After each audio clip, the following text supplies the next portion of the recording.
نحمده ونصلي ونسلم على رسوله الكريم أما بعد فأعوذ بالله من الشيطان الرجيم بسم الله الرحمن الرحيم قال الله تبارك وتعالى في القرآن المجيد إنا أعطيناك الكوثر صدق الله مولانا العظيم ولا يصلي وسلم دائما أبدا على حبيبك خير الخلق كلهم. اللہ تبارک و تعالیٰ کا بے پناہ لطف و کرم اور احسان عظیم ہے کہ جس نے ہمیں اس جمعۃ المبارک کی عظیم اور بابرکت محفل میں اکٹھے ہونے کی توفیق عطا فرمائی، اور سب سے بڑھ کر یہ کہ ہمیں دولت ایمان سے بہرامند فرمایا. ہمارا موضوع گفتگو بچوں کی تعلیم و تربیت اور پرورش ہے. پچھلے جمعہ مبارک میں جہاں ہم نے اختتام کیا تھا اور جس ذمہ داری کا احساس پیدا کرنے کی کوشش کی گئی وہ تھا کہ جو ٹیچر ہے اس کا ادب سکھانا یہ والدین کی ذمہ داری ہے. اور اس پہ جو ہے وہ میں نے تفصیل کے ساتھ جو ہے وہ گفتگو کی. جب تک ہم بحیثیت والدین اپنے بچوں کو اسلام کے مطابق صحیح تعلیم و تربیت نہیں دیں گے، ایک اچھی سوسائٹی جو ہے وہ ڈیولپ نہیں ہو سکتی.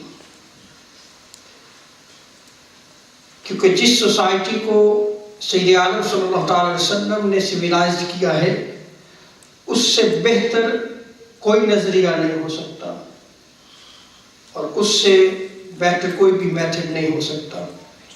جب تک ہم اسلام کے مطابق، اسلام کے دیے ہوئے اصولوں کے مطابق، تاجدار کائنات صلی اللہ تعالی علیہ وسلم کی رہنمائی کے مطابق اپنے خاندان کو بنانے کے لیے بچوں کی تعلیم و تربیت نہیں کریں گے، اس وقت تک وہ بچے جو ہے وہ سوسائٹی میں ایک بہتر کردار جو ہے وہ سر انجام نہیں دے سکتے. والدین پر اسلام نے کیا ذمہ داریاں ڈالی ہیں، آج ہم اس سلسلے کا آغاز کر رہے ہیں. اور بحیثیت والدین، بحیثیت مسلمان، ہمیں دیکھنا ہوگا کہ یہ ذمہ داریاں ہم اپنے گھروں میں ادا کر رہے ہیں یا کہ نہیں. امام حسین علیہ السلام روایت کرتے ہیں، مجموع الزوائد میں اس روایت کو نقل کیا گیا ہے، شعب الایمان میں اس روایت کو نقل کیا گیا ہے.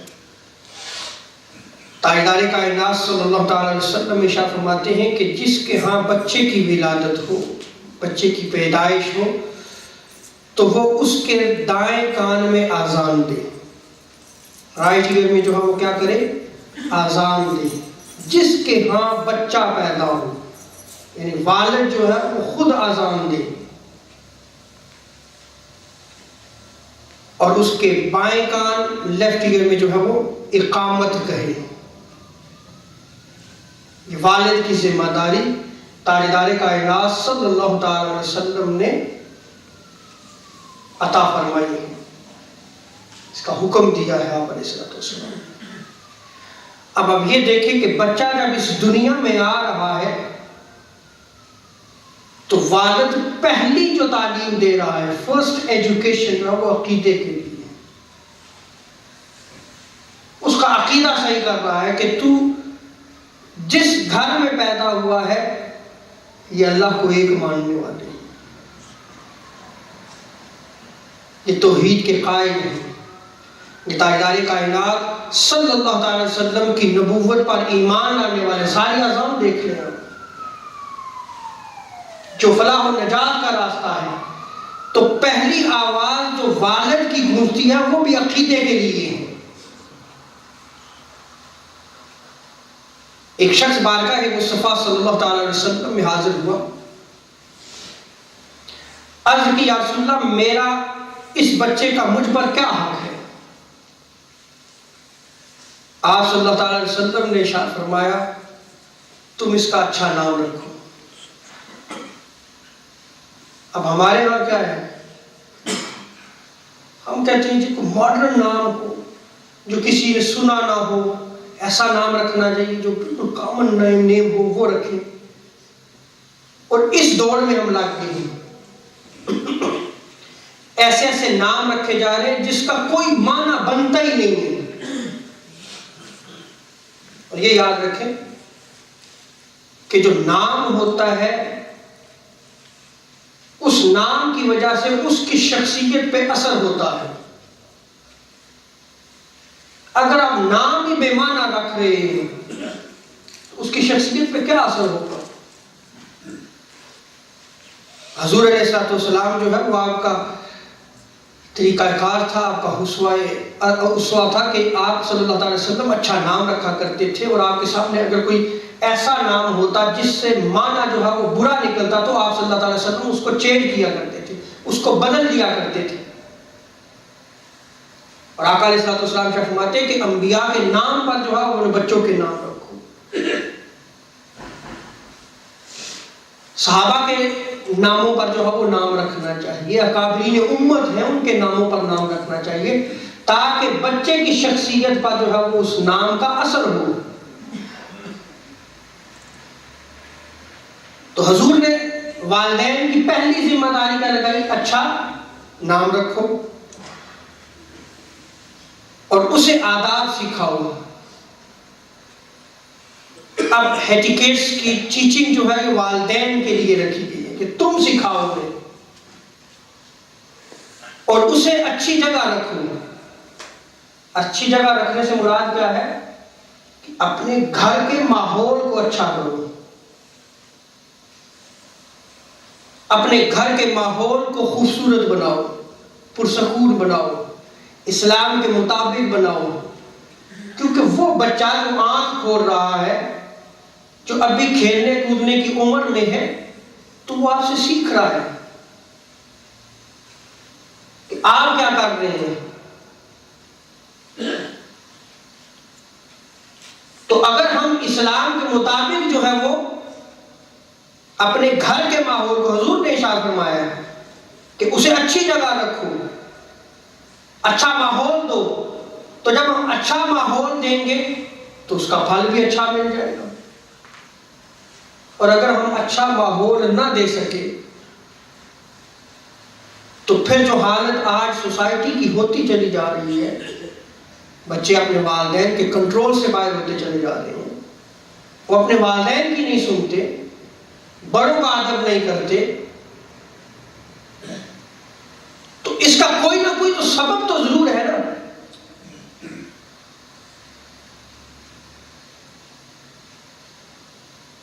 سو ہمیں اپنے گھر کے ماحول کو جو ہے وہ بدلنا ہوگا.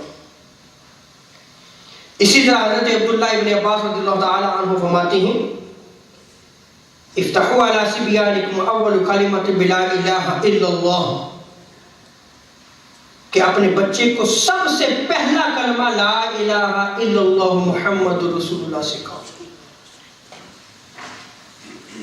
پہلا کلمہ. اب آپ دیکھیں جب بچہ پیدا ہوتا ہے تو آذان بھی عقیدے کے حوالے سے ہے، والد دے. اب جب وہ بچہ بولنے کے قابل ہوا ہے، جب پہلا بول بولے تو حضور کیا ارشاد فرماتے ہیں اسے کیا تعلیم دو؟ لا الہ الا اللہ. پھر عقیدہ آ گیا. اور ہمارے ہاں کیا ہے؟ ہمارے ہاں یہ ہے کہ بچہ تو اردو زبان میں گالی نکالتا ہے، ہم خوش ہوتے ہیں. اچھا پھر جو ہے اب ہم یہ دیکھ لیں کیسی تربیت کر رہے ہیں. اب ہم خوش ہوتے ہیں تو پھر جو ہم اوروں کے سامنے لے کے جاتے ہیں دیکھو یہ کتنی خوبصورت بات کر رہا ہے، حالانکہ وہ کیا گالی دے رہا ہوتا ہے. کتنی اچھی لگ رہی ہے اس کی زبان سے. اور حضور نے کیا ارشاد فرمایا؟ پہلا کلمہ ہو جائے اس کا لا الہ الا اللہ محمد رسول اللہ. اب اگر پہلا کلمہ لا الہ الا اللہ محمد رسول اللہ ہے تو پھر اس کی تربیت پہ اس کا اثر ہوگا. اور اگر پہلا کلمہ جو ہے وہ بد زبانی ہے، گالی گلوچ ہے، تو پھر اس کا اثر اس کی شخصیت پہ ہوگا. سکھا تو ہم خود رہے ہیں اسے. اور ایک آقا علیہ السلام کا فرمان ہے کہ جس شخص کا پہلا کلمہ لا الہ الا اللہ محمد رسول اللہ، اور آخری کلمہ بھی لا الہ الا اللہ محمد رسول اللہ، اس کا ٹھکانہ جنت ہے، اس کا ٹھکانہ جنت۔ گویا آپ بچے کو جو پہلا کلمہ سکھا رہے ہیں وہ جنت کے راستے پہ ڈال رہے ہیں، جنت کے راستے پہ ڈال رہے ہیں۔ اور حضرت مولا علی رضی اللہ تعالی عنہ روایت کرتے ہیں کہ تاجدار کائنات صلی اللہ تعالی علیہ وسلم نے ارشاد فرمایا، طبرانی نے اس روایت کو نقل کیا، ارجبوا اولادکم علی ثلاث خصال، اپنی اولاد میں 3 خصلتیں پیدا کرو، 3 عادات ان میں پیدا کرو۔ یہ جو 3 ہیبٹس تاجدار کائنات صلی اللہ تعالی علیہ وسلم نے اپنی اولاد میں پیدا کرنے کی تعلیم دی ہے، ذرا دیکھیے کیا ہم اس پہ عمل کر رہے ہیں یا کہ نہیں۔ آپ یورپ دیکھ لیں یا وہ سوسائٹیاں جو آج پوری دنیا میں حکومت کر رہی ہیں، ان کے مفکرین اس پہ باقاعدہ لیکچرز دیتے ہیں، ان کی کتابیں موجود ہیں کہ اولاد کی تربیت کیسے ہونی چاہیے، کیسے ان کی اچھی پرورش ہو، ان کے باقاعدہ پروگرامز ملتے ہیں۔ کیا ہم مسلمانوں میں یہ چیز ہے؟ اور اگر کوئی اس کو بیان کرتا ہے تو ممکن ہے کہ ہم برا بھی بنا دیں۔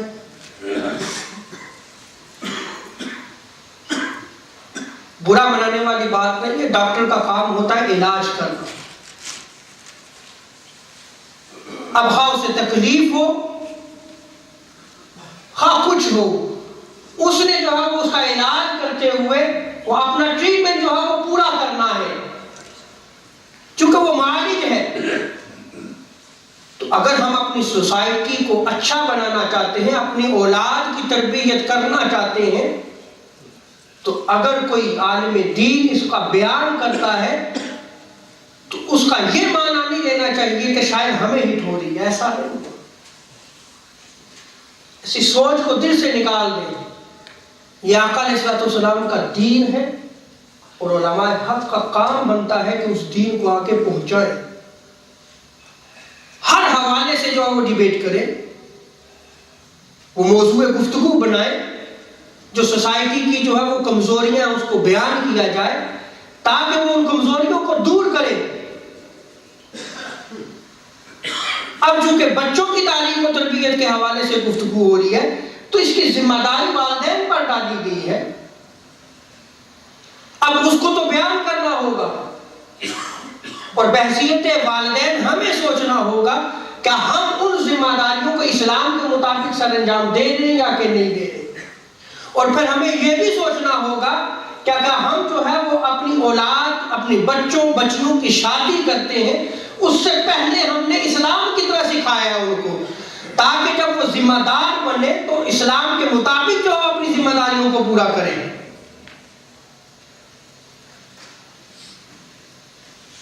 تو حضور علیہ السلام نے جو ارشاد فرمایا کہ اپنی اولاد کو 3 عادات سکھاؤ، پہلی عادت جو ہے وہ حضور علیہ السلام نے ارشاد فرمایا حب نبیکم، اپنے نبی کی محبت کو سکھاؤ۔ پہلی چیز اپنی اولاد کے اندر ڈالی جائے وہ کیا ہے؟ اپنے نبی کی محبت۔ اب کیا ہم اپنے نبی کی محبت اپنی اولاد میں ڈالتے ہیں؟ آپ نے اپنی اولاد میں اپنے نبی کی محبت کو کیسے ڈالنا ہے کہ آپ تاجدار کائنات صلی اللہ تعالی علیہ وسلم کی سیرت مطہرہ کا ذکر اپنی اولاد کے سامنے کریں۔ حضور علیہ السلام نے جو زندگی گزاری ہے اس زندگی کو آپ اپنے بچوں کے سامنے بیان کریں، تاجدار کائنات صلی اللہ علیہ وسلم کے فرامین کو بیان کریں، تاجدار کائنات صلی اللہ علیہ وسلم کی تعلیم جو بچوں کو آپ نے عطا فرمائی وہ حال جو ہے وہ آپ بچوں کے سامنے بیان کریں، تاجدار کائنات صلی اللہ علیہ وسلم کا ذکر کریں، تاجدار کائنات صلی اللہ علیہ وسلم کی رفعت کا بیان اپنے بچوں کے سامنے کریں، تاجدار کائنات صلی اللہ علیہ وسلم کی مدح سرائی تعریف نعت بیان کریں، تاجدار کائنات صلی اللہ علیہ وسلم کا میلاد منائیں، تاجدار کائنات صلی اللہ علیہ وسلم کی سیرت کو بیان کریں۔ الغرض حضور علیہ السلام کی محبت کو پیدا کرنے کے جتنے ذرائع ہیں آپ کو اختیار کرنا ہوں گے۔ کیا ہم ان کو اختیار کرتے ہیں؟ ہم کتنی احادیث، کتنے اقوال مصطفیٰ صلی اللہ تعالی علیہ وسلم، کتنے فرامین مصطفیٰ صلی اللہ تعالی علیہ وسلم اپنی اولاد کے سامنے جو ہے وہ پڑھتے ہیں یا پڑھاتے ہیں یا سنتے ہیں سناتے ہیں؟ ہے کوئی ہمارا عمل؟ اور اگر گھر میں یہ چیز نہیں ہے تو کیا ہم اپنے نبی کی محبت کو جو ہے اپنی اولاد میں پیدا کر رہے ہیں؟ جب آپ اپنے نبی کی محبت کو اپنی اولاد میں پیدا کریں گے تو اسی نبی نے تعلیم دی ہے بڑے کا ادب کرنا، پھر وہ بچہ بڑے کا ادب کرے گا۔ اسی نبی نے تعلیم دی ہے کہ چھوٹوں سے شفقت کے ساتھ پیش آنا، جو چھوٹا ہوگا اس کے ساتھ وہ شفقت کرے گا۔ اور اگر ہم نے تعلیم ہی نہیں دی تو پہلی عادت جو ہے وہ حب نبی ہوگا، اپنے نبی کی محبت ہے۔ دوسرا حب تلاوت القرآن، تلاوت قرآن پاک کی محبت جو اپنی اولاد میں پیدا کرو۔ دوسری عادت بچوں میں ڈالو۔ کیا ہم ہر روز تلاوت قرآن مجید کرتے ہیں؟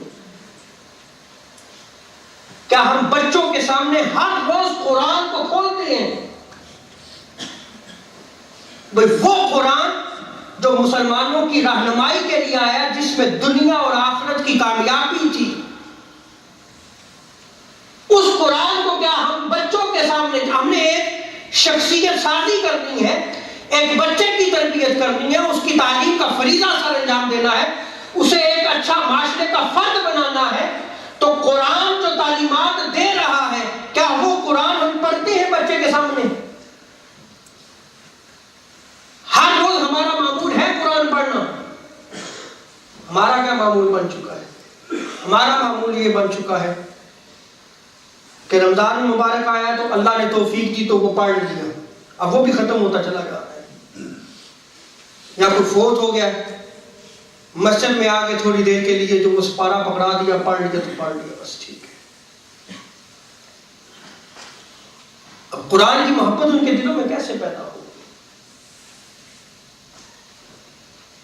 سو ہمیں اپنے گھروں میں قرآن کی محبت کو پہلے اپنے اندر پیدا کرنا ہوگا، قرآن کو پڑھنا ہوگا، تاکہ ہمارے پڑھنے سے بچے سنیں، اور پھر وہی محبت جو ہے وہ ہمارے عمل سے بھی جو ہے وہ ان کے دلوں میں پیدا ہو۔ بھئی ایک آیت تو پڑھ سکتے نا، کہ بہت ٹائم ہی نہیں ہے آپ کے پاس، ایک آیت بھی نہیں پڑھ سکتے۔ قرآن کو محبت سے کھولیں، نماز پڑھی ہے آپ نے، نماز پڑھنے کے بعد ایک آیت آپ پڑھ لیں، بچے کو بھی پتا چل جائے گا کہ میرا باپ جو ہے قرآن سے کتنی محبت کرتا ہے، یہ ہماری کتاب ہے، اگر ہم اس کو پڑھیں گے تو ہم کامیاب ہوں گے، ہماری دنیا بھی کامیاب ہے، ہماری آخرت بھی کامیاب ہے۔ تو بچے کے دل میں شوق پیدا ہوگا، جب بچے کے دل میں شوق پیدا ہوگا تو وہ پھر قرآن پڑھے گا، خود پڑھے گا، وہ آپ کے عمل کو دیکھ رہا ہے۔ تو جب وہ بچہ قرآن پڑھے گا، اس سے محبت کرے گا، پھر اگلا سٹیپ آئے گا، اس کو سمجھنے کی کوشش کرے گا، پھر اس کو سمجھے گا۔ تو حضور نے جو ہے وہ دوسری عادت اپنی اولاد میں پیدا کرنے کی تلقین فرمائی ہے، وہ ہے تلاوت قرآن پاک۔ تیسری عادت تاجدار کائنات صلی اللہ تعالی علیہ وسلم نے ارشاد فرمایا حب اہل بیت، کہ اپنی اولاد میں اہل بیت کی محبت کو پیدا کرو۔ اب کیا ہماری اولاد کو اہل بیت ہو اور اہل بیت کی پتہ ہے انہیں؟ اہل بیت کون ہیں؟ امام حسن امام حسین کون ہیں؟ بطول زہرا سیدہ کائنات فاطمہ الزہرا کون ہیں؟ حضرت مولا علی کون ہیں؟ پتہ ان چیزوں کا؟ صحابہ اکرام کا نہیں پتا، اولیاء کا نہیں پتا۔ تو حضور نے ارشاد فرمایا کہ اہل بیت کی محبت جو ہے وہ اپنی اولاد میں پیدا کرو۔ اسی لیے حضرت امام سفیان ثوری، آپ امام ابو حنیفہ کے جو ہے وہ شاگرد ہیں، آپ فرماتے ہیں کہ ہر والد کے لیے مناسب ہے، لازم ہے کہ وہ اپنے بیٹے کو حدیث کی تعلیم دے، اس کو حدیث سیکھنے پر مجبور کرے۔ اب جیسے قرآن جو ہے وہ والد پڑھتا ہے، ایسے ہی حدیث کی کتابیں اب تو ٹرانسلیٹ ہو چکی ہیں، جو ہے وہ بچوں کے سامنے بیٹھ کے پڑھے، تاکہ جو ہے وہ شغف اور شوق پیدا ہو بچوں کے اندر کہ ہمارے آقا علیہ الصلوۃ والسلام کے کیا فرامین ہے، کیا تعلیم دی ہے. اور جب تک یہ شوق ہم پیدا نہیں کریں گے تو پھر بچوں کی اچھی تعلیم و تربیت نہیں ہو سکے. اور حضرت سعد بن وقاص رضی اللہ تعالیٰ عنہ صحابی رسول ہیں، وہ بیان فرماتے ہیں کہ ہم تاجدار کائنات صلی اللہ علیہ وسلم کی محبت اپنی اولاد میں اس طرح پیدا کیا کرتے تھے کہ اپنی اولاد کو بٹھا لیتے اور بٹھا کر حضور کی سیرت کو بیان کیا کرتے تھے. ہم حضور کے غزوات کو بیان کیا کرتے تھے جو جنگ حضور نے کی، جو غزوات کیے، اور ہم انہیں اس طرح ان کو یاد کروایا کرتے تھے جیسے قرآن کی آیات کو حفظ کروایا کرتے تھے. اللہ اکبر. صحابہ کرام کا عمل دیکھیے کہ حضور کی سیرت کے سارے پہلوؤں کو وہ اس طرح اپنی اولادوں کو حفظ کروایا کرتے تھے جیسے قرآن کو حفظ کروایا جاتا ہے. بحثیت والدین آج ہمیں اپنے بچوں سے دیکھنا ہوگا کہ ہم اسلام کے مطابق جو ہے وہ انہیں تعلیم دے دیں. آپ جائیں بچوں سے پوچھے جا کے بھئی ایک حدیث حضور کا فرمان سنا دیں، بچے بالغ ہو چکے ہیں. اگر بچہ ایک حدیث، ایک فرمان مصطفیٰ نہیں سنا رہا تو سوچے کہ آج ہم بحیثیت مسلمان کس مقام پہ کھڑے ہیں، کس نبی کا کلمہ پڑھتے ہیں.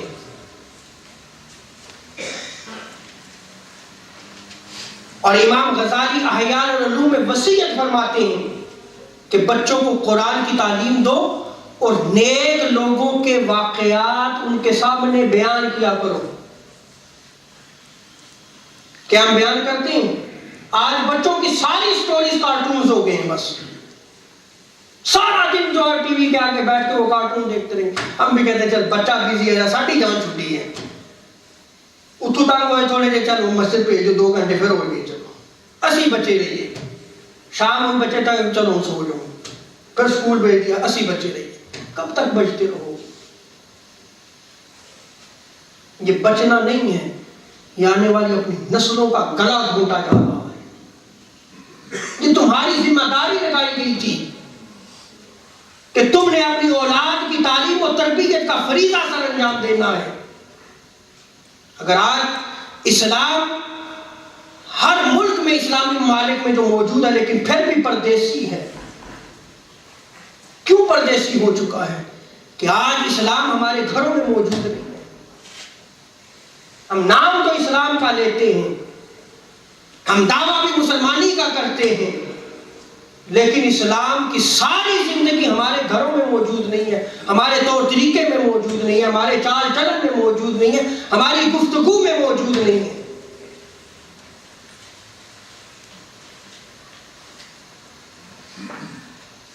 بچوں کے سامنے جو ہے وہ اولیاء کرام کے واقعات کو بیان کرنا چاہیے تاکہ بچے جو ہے وہ اس سے تعلیم لیں، اور اسی طرح دینی احکام کی تعلیم بھی دیں. امام غزالی فرماتے ہیں کہ دین ہمیں کیا حکم دیتا ہے.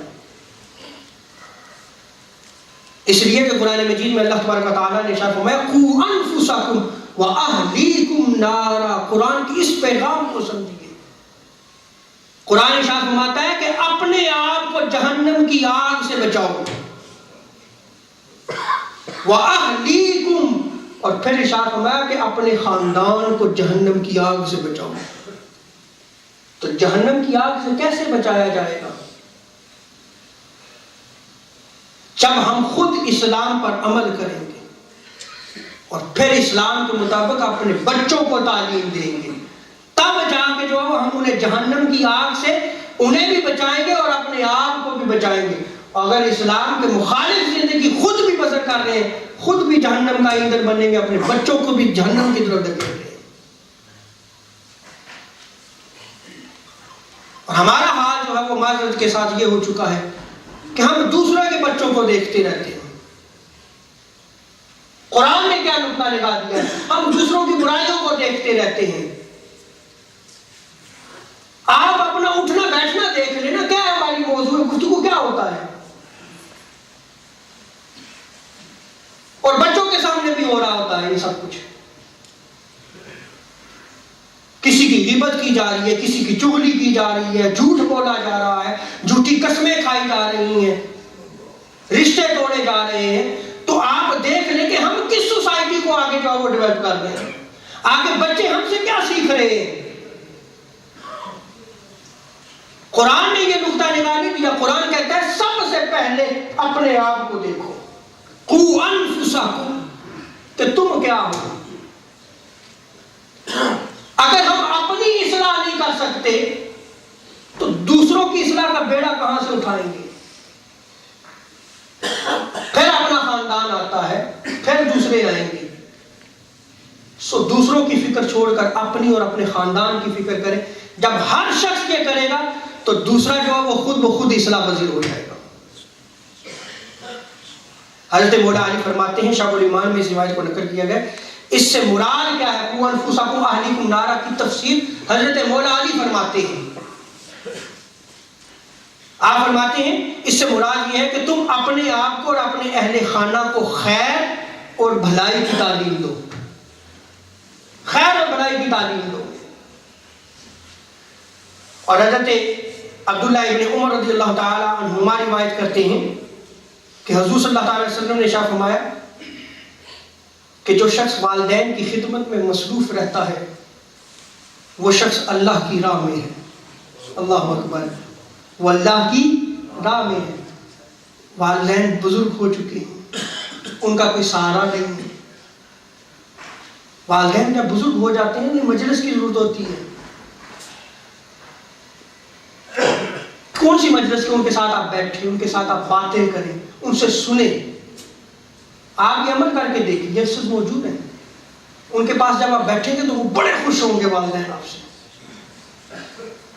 اگر آپ آدھا گھنٹہ بھی ان کے ساتھ جو ہے وہ بیٹھ کے باتیں کریں نا، اور وہ آپ کے ساتھ باتیں کرتے رہے، تو وہ سارے دن کا بوجھ ان کا ہلکا ہو جائے گا، وہ خوش ہو جائیں گے۔ اور والدین کی رضا رب کی رضا ہے۔ آپ انہیں راضی کر رہے ہیں نا تو رب راضی ہو رہا ہے، اور آپ اللہ کی راہ میں ہیں۔ اور ہم نے جو اپنی راہیں بنا لی ہیں، پھر والدین گھروں میں کس حال میں جو ہے وہ ان کی راتیں بسر ہو رہی ہیں، کس حال میں ان کے دن بسر ہو رہے ہیں، ہمیں کچھ خبر نہیں ہے۔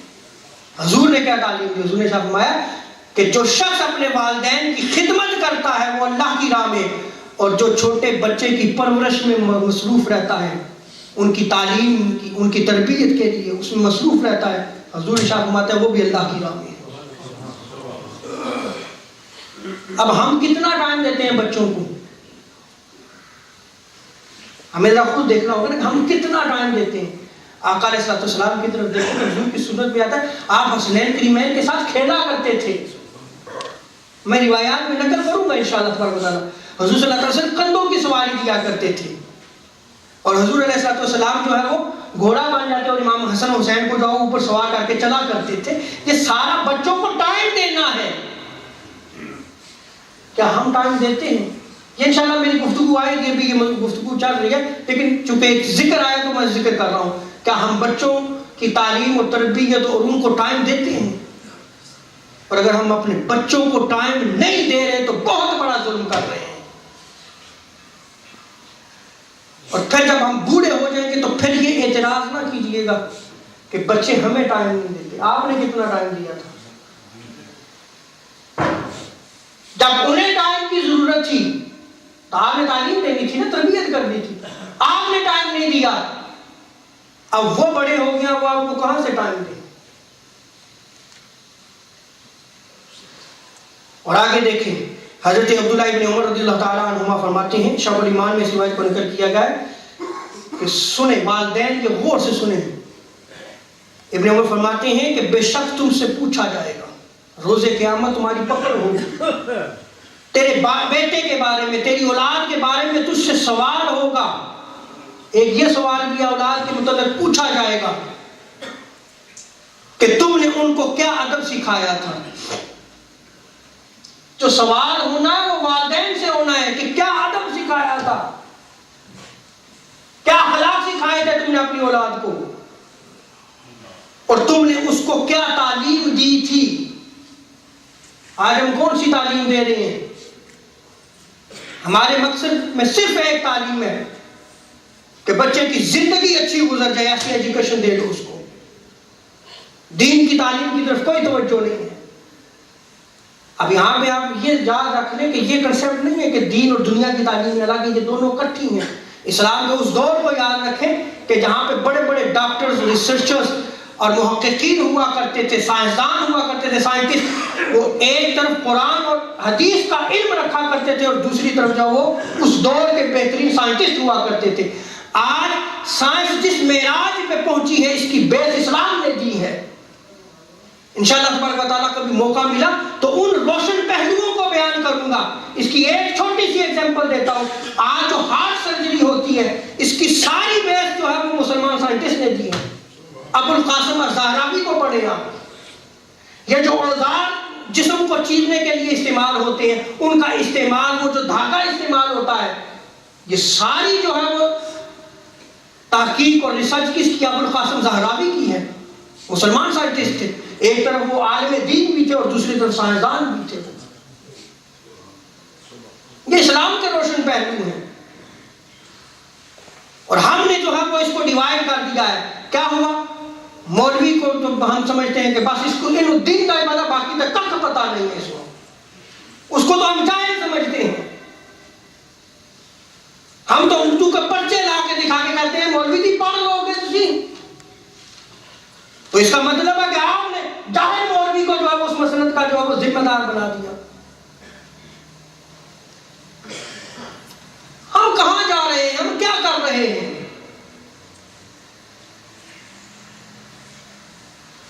اور روز قیامت جو ہے پوچھا جائے گا، اور پھر تیری اولاد سے پوچھا جائے گا. ینگسٹرز بھی بیٹھے ہیں، جہاں والدین سے سوال ہوگا نا وہاں اولاد سے بھی سوال ہوگا. پوچھا جائے گا ان سے کہ تم نے اپنے والدین کے ساتھ کس قدر نیکی کی ہے، کتنی جو ہے ان کی فرما برداری کی.